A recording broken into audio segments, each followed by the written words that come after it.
Sometimes people do not miss the person. They miss the emotional intensity the person created.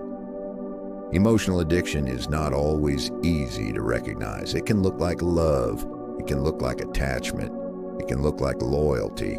But underneath, the nervous system may be trapped in a cycle of anxiety, waiting, relief, and craving. One moment, the person gives attention. You feel calm, wanted, chosen. Then they become distant. You feel anxious, confused, emotionally hungry for the feeling to return. And when they come back, even with a small message or a small moment of affection, the relief feels powerful. Not always because the relationship is healthy, but because your nervous system was starving for reassurance. This is why inconsistent love can become so difficult to leave. The brain begins attaching itself to the cycle, not just the person, the waiting, the hope, the emotional high after emotional pain. Psychology calls this pattern intermittent reinforcement. When affection, attention, or validation comes unpredictably, the brain may chase it even harder because it never knows when the reward will return. This is the same reason uncertainty can become addictive. The mind keeps thinking, maybe this time they will stay. Maybe this time they will choose me. Maybe this time it will feel like the beginning again. And slowly the person becomes attached not only to love, but to the possibility of love. That is what makes emotional addiction painful. It feeds on hope.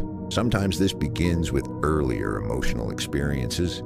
If love once felt inconsistent, conditional, or difficult to earn, the nervous system may later confuse emotional instability with emotional connection.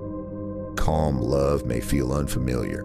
Stable affection may feel boring. But emotional chaos feels intense, and intensity can be mistaken for chemistry. This is why some people feel more attached to relationships that hurt them than relationships that feel peaceful. Their mind is not always choosing pain, it is choosing what feels familiar. But familiar does not always mean healthy. Sometimes familiar means repeated anxiety, repeated waiting, repeated disappointment, repeated relief. And over time, the nervous system begins confusing relief with love, but relief is not the same as peace. A relationship should not constantly hurt you, just so small moments of affection can feel powerful. Healing begins when you stop asking only, why do I miss them? And start asking, what emotional pattern did they activate in me? Because sometimes you are not addicted to the person. You are addicted to the version of yourself that felt wanted around them, the version that felt chosen, the version that finally felt enough when they gave you attention. And that is why breaking emotional addiction is not only about leaving someone, it is about rebuilding the part of you that believed love had to feel uncertain to feel real. Real love does not need to keep you anxious to keep you attached. It does not need to disappear so you can crave it. It does not need to hurt you so relief can feel like affection.